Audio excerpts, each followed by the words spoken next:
breaking news from KXAN News. Hundreds of homes and businesses are still evacuated in Georgetown due to a gas leak. Thank you so much for joining us. I'm Jennifer Sanders. And I'm Daniel Marin. This has been going on since this morning. This map shows you the impacted areas where evacuation orders are in place. KXAN's Nabil Ramadna joins us live. Nabil. Yeah, a lot of people have come up to us asking what's going on, and some people saying they smelled gas. Well, that's because there is a gas leak here in downtown Georgetown. You can see the Atmos Energy trucks. They are blocking off a lot of the roads in downtown. And if we kind of walk this way, you can see a lot of the buildings around here, well, they were evacuated because of that gas leak. About 388 buildings, I'm told, by firefighters. Here's where the majority of that work is going on. We've seen a number of crews going in and out of this area. This is at 11th Street and Main Street, if you're familiar with Georgetown, kind of the major thoroughfare through downtown. So a lot of cars we're seeing kind of going up and around, trying to get around this mess. Atmos Energy says this is all because of a 4-inch gas leak.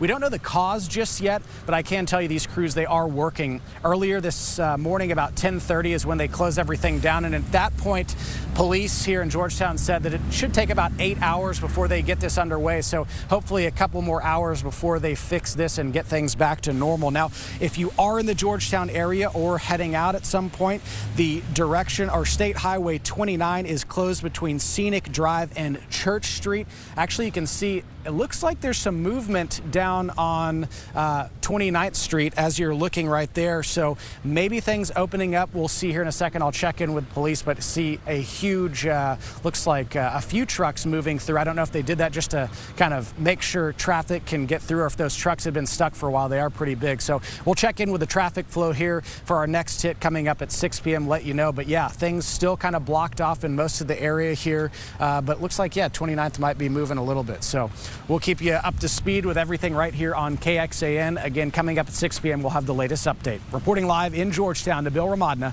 back to you. All right, Nabil, we will see you then. Thank you so much. Staying in Georgetown, students at Georgetown High School had the day off today after a bomb threat. Around 7 this morning, investigators say a male called 911 to say they placed explosive devices at the school on Austin Avenue.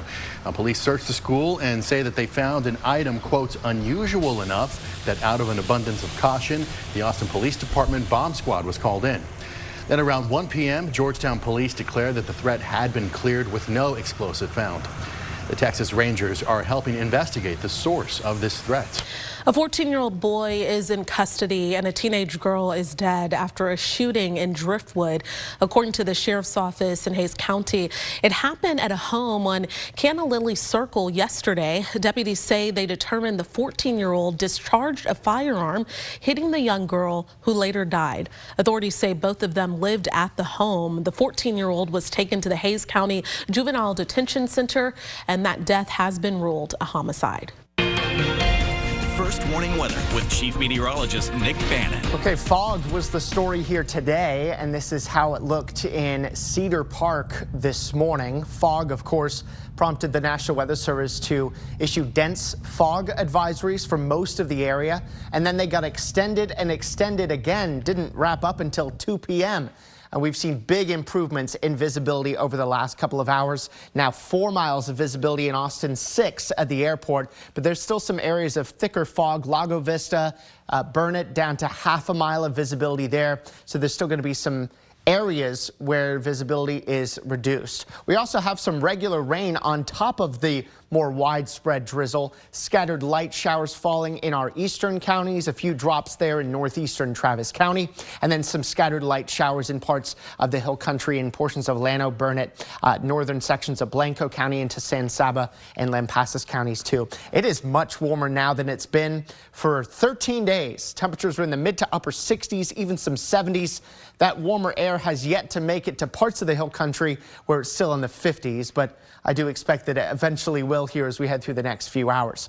Rain chances on top of the widespread drizzle at 50% here at 7, rising to 70% at 11. Even thunderstorms possible in the Hill Country at 11, as temperatures are mostly going to stay in the mid-60s for several hours. Not a huge temperature drop tonight.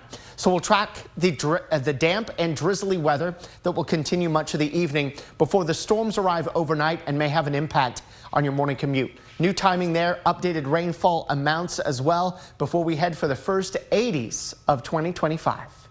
All right, Nick, thank you so much. The White House today rescinded a sweeping freeze on most federal loans and grants. A memo which was issued Monday by the Office of Management and Budget.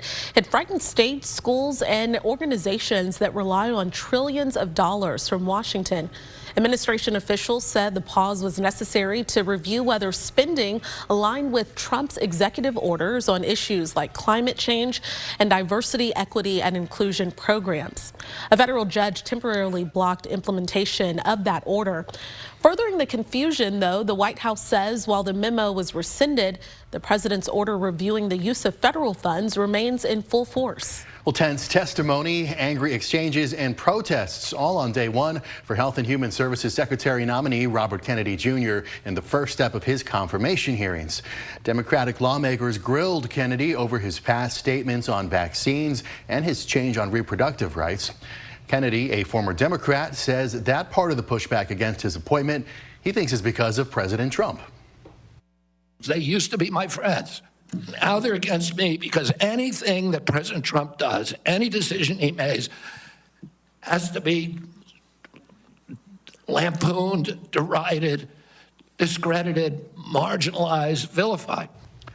Kennedy faces a second hearing tomorrow. Republicans do control the Senate by 3 votes, and no Republicans have said they will vote against his confirmation. The Trump administration says it's offering buyouts to some federal employees, an unprecedented move to shrink the U.S. government.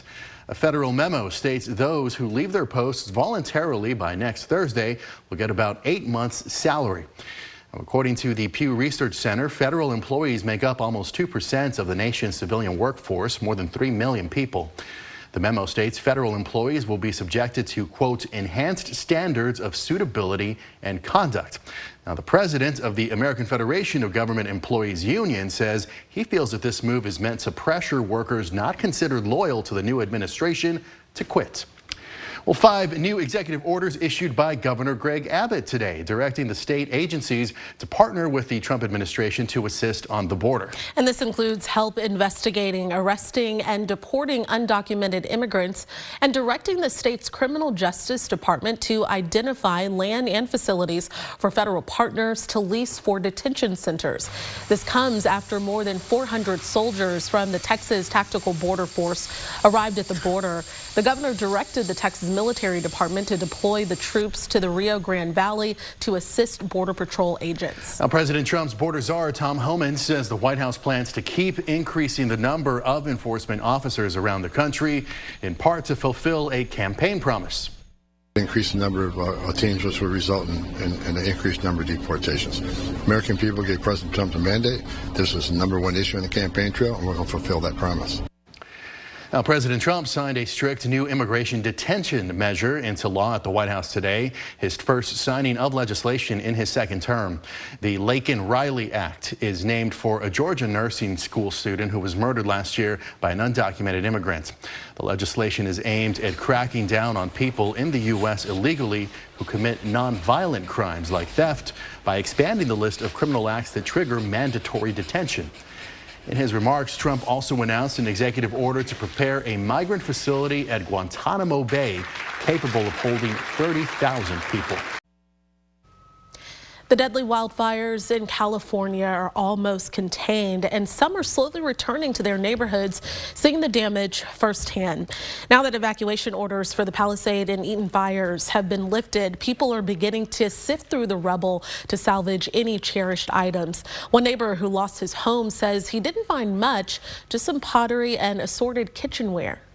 It's nice, you know, it's hard to sort of, look at this, but it's nice to find those little things that at one point didn't mean so much. Plates are plates, but now they're, a memory to sort of look back on and see the house and where we were for my whole life.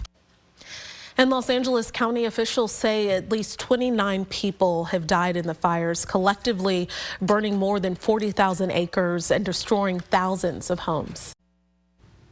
Lady Bird Lake is slowly filling back up after a dramatic drop. And a gate at the Longhorn Dam failed, and while a temporary fix is in place, it has fishermen who love the lake concerned. Sam Stark tells us how the fish are faring.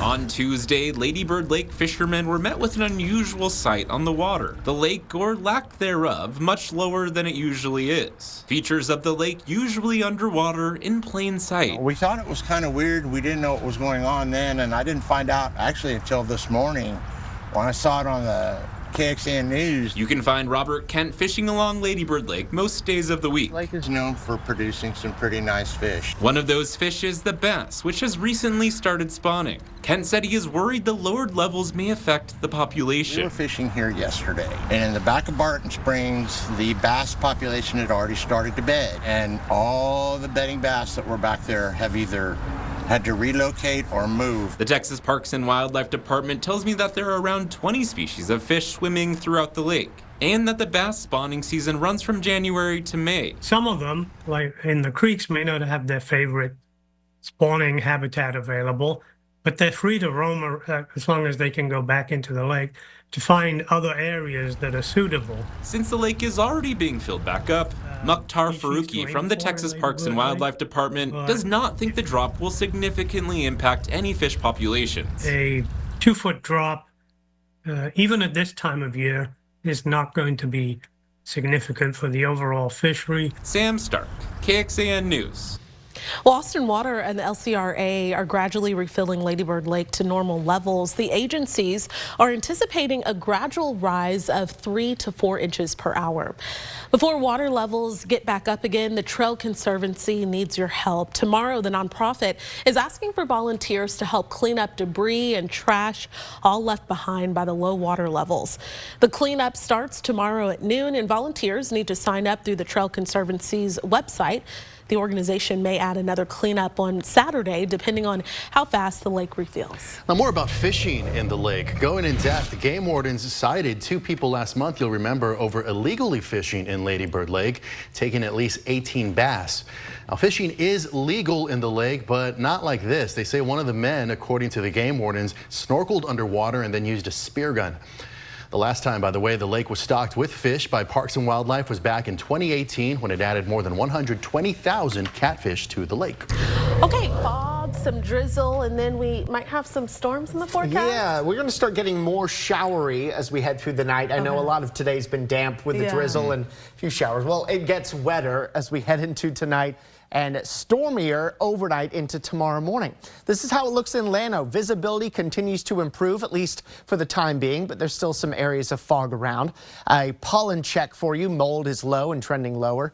Elm is low and slightly up over 24 hours, and cedar is low. It's only been up a couple of hours, but generally near zero, so very minimal levels of cedar. And of course, you can check out the latest pollen count that updates every hour on KXAN.com. We still have this upper level low spinning over the Four Corners region, and that's ejecting moisture into Central Texas and really the whole state. And that's showing up now more and more, not just as clouds, but of areas of showers, all the drizzle. Of course, we've had the fog here today, and it will only get wetter here this evening. As the rain coverage goes up, eventually we're going to start transitioning from showers over to thunderstorms. We think the thunderstorms start to enter our forecast in the hill country near, if not just before midnight, as a broken line of storms starts to form. In the metro at midnight, still just showery and unlikely to be thundering and lightning here at that point. But as we get closer to daybreak tomorrow and closer to the morning commute, the showers start to turn into thunderstorms in the metro as a line of downpours slowly marches its way eastward. It may be very poorly timed in its arrival to the 35 corridor here tomorrow morning, with downpours and storms right as you're getting the kids to school, right as you're heading to work here tomorrow morning. Get the rain jacket ready now so it's ready when you're getting out the door. The rain does not last all day. In fact, it should be over for most of us by mid to late morning. The last showers pulling out of our eastern counties by midday, and then some breaks of sun here come out for tomorrow afternoon. So tonight, the evening drizzle and showers pick up in coverage, and then overnight thunderstorms working through the hill country and getting closer to the metro. Overnight lows getting down down to 59. Our day tomorrow eventually gets to 70 thanks to the afternoon sun, but in the morning, wet and stormy, especially closer to 7, 8, 9 o'clock in the metro. You can see the rain and storm chances through the next 24 hours are highest between midnight and about 8 a.m. They start to drop a little bit at 9 and drop more significantly by noon here tomorrow. Still a very low severe weather risk. It's a 1 out of 5 Austin and Northwest for the overnight hours, and then a 1 out of 5 for the majority of the rest of the area through the rest of Thursday morning. Large hail and damaging wind being our primary concerns, a very tiny tornado risk, and there's a minimal flooding threat too, a 1 out of 4 for the metro and into the hill country too. We still think 1/2 inch to 2 inches of rain likely for just about the entire area when you add up what comes overnight and what comes tomorrow morning. There may be some areas well under an inch of rain in parts of western Mason and Gillespie counties. Here's a look at our first warning weather 7-day forecast. Actually a really nice stretch of weather once we've got some beneficial rain in the lakes. Friday sunshine and 70, sunny Saturday 73, sunny Sunday 77, great weekend. And then Monday, look at that, our first 80-degree reading of the year expected, with temperatures a little lower Tuesday, Wednesday, with morning clouds and drizzle, followed by afternoon sunshine. Ahead tonight, RFK Jr., his positions on vaccines and conspiracy theories, the questions he faced at his confirmation hearing, plus accusations thrown about the tech powering China's new AI platform on Nightly News. Victims of the deadly 2023 Hawaii wildfire that decimated the town of Lahaina are expected to testify in court, not over the fire itself, but over how the settlement should be paid out. And last year, Hawaii's governor announced they'd reached a $4 billion settlement with the state, Hawaiian Electric, and some landowners over that fire that killed more than 100 people. At issue now is how much of that settlement those affected should receive. There are two groups of plaintiffs, those who filed individual lawsuits and those who are part of a class action lawsuit. Another wrinkle, Hawaii's Supreme Court is considering whether insurance companies can sue the defendants for reimbursement and whether that money would have to come from the $4 billion deal. Well, $22 million, that is the final settlement price between Norfolk Southern and East Palestine, Ohio, after the toxic trail derailment 2 years ago. And while that may sound like a lot of money, some residents are concerned what the chemical spill means for their health in the long term, and they feel like the money won't be used to study and treat the lasting effects. I highly doubt that any of this $22 million settlement will be used directly on the residents in terms of health care. It would be nice to see some residential soil and air testing, which is what we had been asking for as well. I would imagine most of it is going to go to infrastructure and economic growth. The agreement also recognizes about $13.5 million that Norfolk Southern has already paid East Palestine for upgrades to the water treatment plant and to replace police and fire equipment. All right, here's a look at what's coming up tonight on KXAN. It's Chicago Wednesday. We've got Chicago Fire at 7 o'clock, Med at 8 o'clock, PD at 9 o'clock, and then we'll see you back here for KXAN News at 10. And of course, you can join us an hour earlier for KXAN News at 9 o'clock on CW Austin. Here's where to find us.